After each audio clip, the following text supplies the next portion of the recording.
Welcome to Dental All Stars. I'm Alex Nottingham, founder and CEO of All Star Dental Academy. And with me is Robyn Reis, the director of the hiring service at All Star Dental Academy. And we're talking about learning from hiring mistakes. Please welcome Robyn. Hi, Alex. Glad to be here. Glad to have you. We were just at Disney, right? Disney World with the team. We were, and what a magical experience it was. It was a magical experience. That would be a good podcast. Anyways, on for a different topic. So, learning from hiring mistakes, that's a very useful way of looking at things, right? So, the whole idea that we learn from our mistakes versus um, just continue to make mistakes, or the idea of opportunity versus failure, that whole type of situation. So, Robyn, tell me about this subject matter. Well, as you and I, Alex, have talked before, along with clients, this could be a enormous piece to go over. What we most often tend to focus on is looking at other practices and saying, "Wow, they have a full team. They're so successful. Um, they never have anybody leave." And unfortunately, that is not the story anymore. That is not our reality. And most conversations that we have with hiring clients is they're so focused on, oh, this was terrible. This was a not a good fit. Where did we go wrong? They don't really take time to kind of debrief. They're really focused on the setback versus turning it towards a success. And they think somehow, somewhere they failed. Maybe they haven't taken the time to figure out why didn't this work. Maybe they're anxious to just quickly put a body in that position because they don't want to be short staffed for very long. And all of these are very valid concerns. But what we want to do is we want to turn that setback to success, and really put the focus on the future and what do we learn from either did we not adequately onboard this person? Did we not provide the training that this person needed? Did we make assumptions because they brought experience to our practice, but we weren't clear in what were the expectations for this position in our practice? And those are really the main points that we talk to hiring clients about, of what happened so that we don't repeat it. And like I said, many are just not in a position to take time to really flesh that out and figure that out before they jump right in. The person is leaving, or we've decided to end the relationship, and we've just got to jump right in and start hiring again. So there are components that can help set this person up for success, and that really starts with reviewing, if somebody was already in the position, why didn't it work? And then build on the job description, which we talk about in our other hiring podcasts. It's the recipe for success. Now we need to really figure out what those ingredients are to make that recipe. And it starts with understanding what didn't work.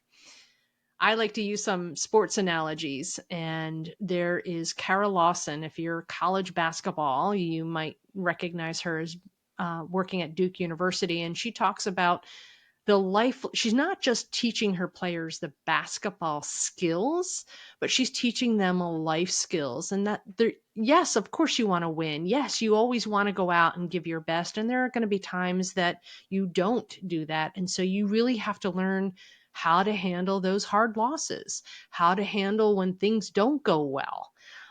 Because it's not always going to go out there and win. You're not always going to win every single game. And as much as you can, and as much as you do, you really have to learn and have that resilience, to go out into the world and understand it's not always going to be rainbows and unicorns as much as we want, or Mickey Mouse and Minnie Mouse, as we just experienced. Um, the other sports analogy I heard recently that kind of resonated with this subject matter was, don't let a loss beat you twice. And that is when a relationship doesn't work out, when you do all the right things and the new hire just doesn't, click, or just doesn't get everything that you're trying to teach them or train them, or maybe it's a long-term team member. Don't beat yourself up twice. Learn from it, acknowledge it, but learn from it. Figure out what can we do differently for next time to set this person up for success, and go from there. Don't belabor it. Don't keep going back to it. Don't keep saying why this person, oh, and this is another thing she did or didn't do, or this is another thing he said all the time, which drove me crazy. Don't let a loss beat you twice. I love what you're saying, and I think it rings so true. We were just talking about that just yesterday. I'm driving down from Orlando, and just this emotional intelligence that you have mastered quite a bit. And it's like Heather and I are always like, how does Robyn handle this? She's so cool and sweet about it. And not sweet, yes, sweet, but also professional. And it's this idea. I love what you say, you're beating yourself up twice, or really, you didn't even beat up yourself first. You got hit, but then you're hitting yourself again. It's like it doesn't make sense. Something happened. Right. It didn't work with your expectations. You make an adjustment, you get back to work. It's not how many times you get knocked down, it's how many times you get up. We've heard this cliche, but it's true. And I think that's what you're sharing with us, is that if something doesn't go your way, don't belabor it. And it's so easy to do that. It really is. Like yesterday, well, it wasn't even my mistake. Any frustration. So I'm here I'm at the Ritz. I'm a little disappointed in the service. I want to talk about that in another podcast. I'll make a note about that. But we gave them the valet number. Apparently, we're waiting for a half an hour. We go back. They never got the number. Now we wait another half an hour. And so I can see like it's about to get the car, and I start to complain, and I'm like, is this helpful? It happened. Move on. It's not served. Nothing I'm going to do is going to change the situation. Move on with it, consider it, and also use it as an example from a podcast. Because the Ritz is known as great customer service, but they lack some areas. And I'll riff off this for a moment because it makes a lot of sense, and come back to this, because you got to be so consistent throughout your entire customer service experience. That's what we teach at All Star, from phone skills and advertising to converting the phone call to case acceptance. Everything has got to be the same. And even the hiring service that we have, that you are the director, it's all about high level customer service. We call it white glove service. The candidate gets white glove service. And if you are hiring and it's not quality, it's not potential. One of the biggest problems we have is not just the candidates, it's the doctor's responsiveness and team and the quality that they run through. If you're giving that impression, how does this set up the practice? This is somebody, and I don't know if we talk about it sometimes, but I think about it. This is somebody who you may be paying $1 million over the life of their career, and it's going to make millions of dollars for your practice. And it's haphazard. There's no systems. And I think that, so there's two levels to this, Robyn. There's the levels of what do we do when there's a mistake, and how do we handle it? What's our approach? But I think even before that, what can we do to mitigate mistakes? Do you have a process? And most don't. If you follow our podcasts and our materials, we give away our process. Well, the structure of it, the 5 steps to hiring. But there's a lot of subsets to it. And then there are also, I mean, when you look at the formula, you got to have the formula, but then you have the right people doing it. You got to stick to it, and it's got to be something you do. That's why dentists, you refer often to specialists, because that's what they do. So I think you have to first step back and say, why are these mistakes happen? So I'll talk about the area of well, why are you doing it to begin with? We'll talk about that, but people want to hear about it, Robyn. They want to know, do it yourself. So with these mistakes, let me ask you this. What are the common mistakes that are happening when doctors hire?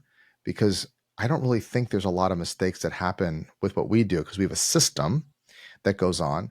But what are the mistakes that you see with people that are doing it themselves in hiring? What are the common mistakes? Great question, Alex. And I would say the first thing that comes to mind is they're not clear about the person that they need in the role. So they Mm, haven't either had the job description or they haven't really clearly defined the expectations. They just hope and wish that the next person they like, not even who's qualified, but the next person they like is going to be able to do the job. So I think that's the number one mistake, is not being clear on what this role is and the expectations that they want from this next new hire. I think the other mistake practices will make, especially in this very tumultuous hiring environment, is make a knee jerk decision right away without doing employment verification or a background check. They like the person, they interview really well, the resume looks awesome, they want to hire them and bring them on board. But we know, we've heard some stories recently where that has terribly backfired mm, on practices that made those quick hiring decisions, which is why we always recommend giving a conditional offer letter and making sure that even if you do bring on the person before those verifications are done, that you have an opportunity to rescind that offer if things don't turn out. Bad references, um, or employers don't want to, previous employers don't want to give any information, background checks that have some very concerning previous history. And we know past behavior is a good indicator of future behavior. And so we want to make sure that we're dotting the I's, crossing the T's, and making sure that people are making good hires. So from not having expectations clearly defined to hiring too quickly without doing your homework and doing the background check. And then I'd say the third thing is they're just not prepared. They don't have the time, they don't have the energy. And so their hiring process is hit or miss. You mentioned earlier about responsiveness. That is huge for candidates. We've lost for clients some really good applicants because they were getting multiple offers. And we get it. The practice is busy and the doctor's, focused on patient care and the office manager is focused on managing the office. But we really do need that responsiveness. And that's what we're there for. So we can be responding to candidates as soon as possible, and they really appreciate that. And we get so many thank yous from applicants, even when we decline them and say, you're not a good fit for this position. They're like, thank you so much for letting me know so I can continue on my search and I'm not wondering, what happened to my application. So I would say those are the top three mistakes that practices will do when they hire on their own, is not set those clear expectations. They're too quick without doing their homework, and then they're haphazard in their process.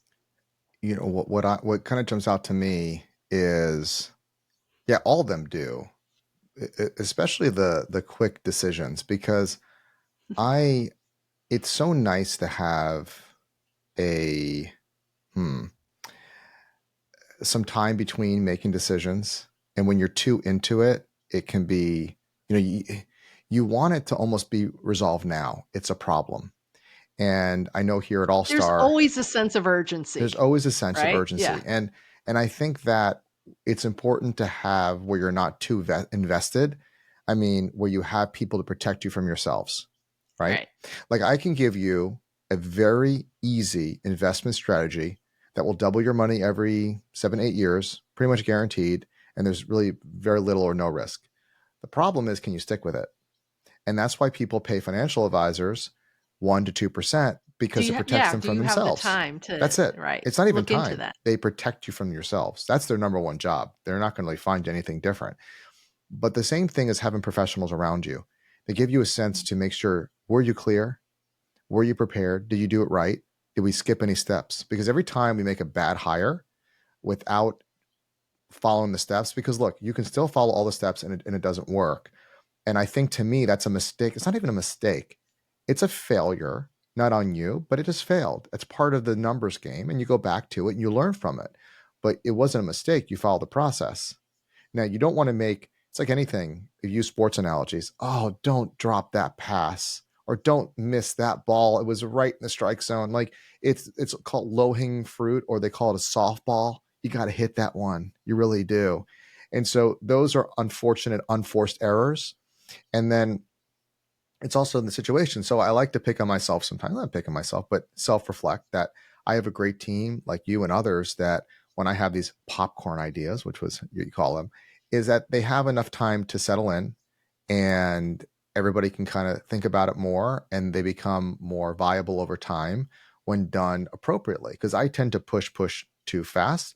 And then I have people that will slow it down and do due diligence. So that's where this whole with the mistakes come into play. So if you're going to do what Robyn is saying, the converse is be clear, be mindful in your decisions, be prepared, make sure you have the resources.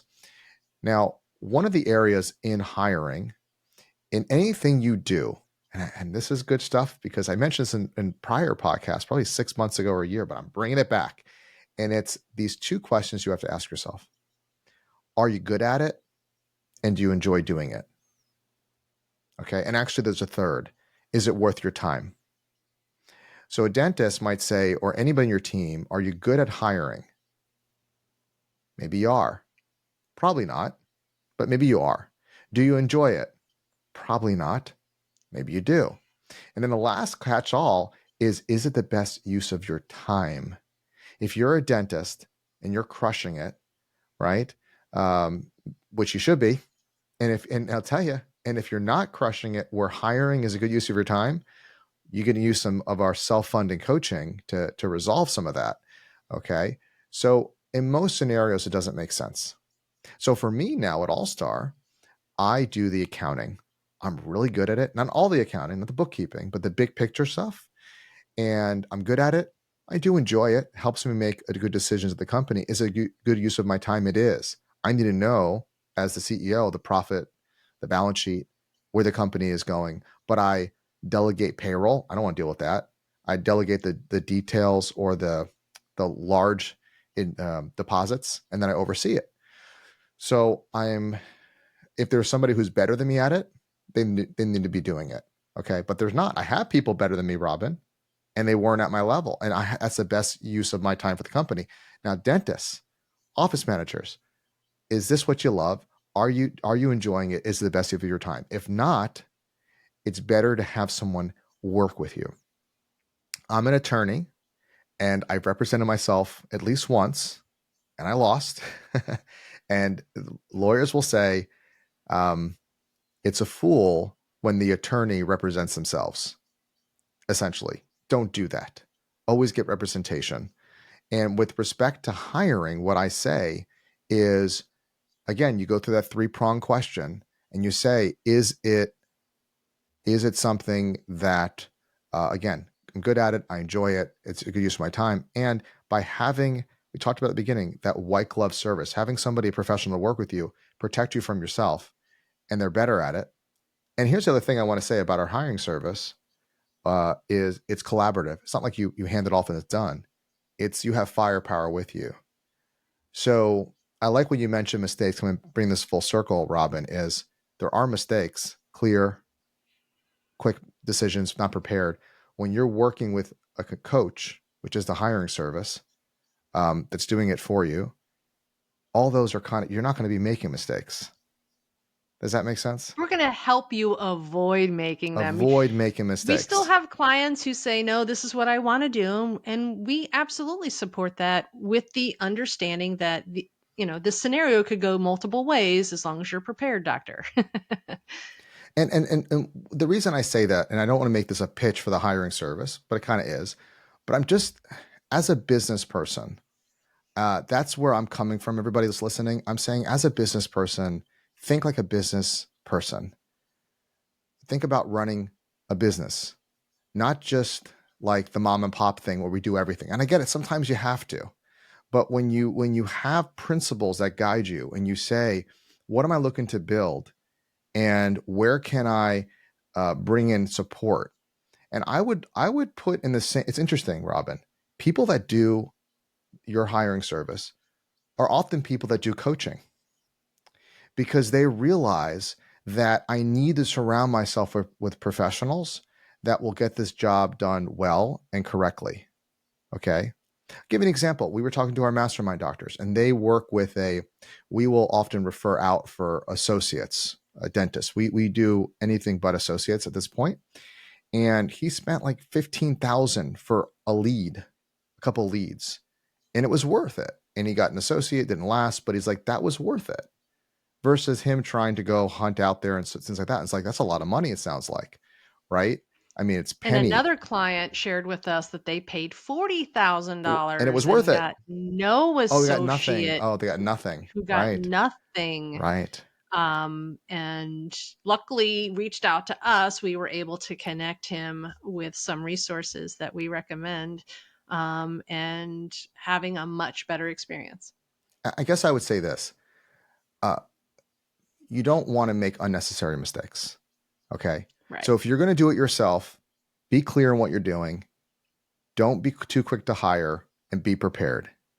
Overall, I'm saying for anything you do, put together a great team around you, whether it's hiring, whether it's accounting, whether it's coaching, to help you. And I love Ben Erickson, which is a great HR firm that you're a consultant for. And the owner and the CEO there said, don't step over dollars to get pennies. Like, keep perspective. Does that make sense? Absolutely. Awesome.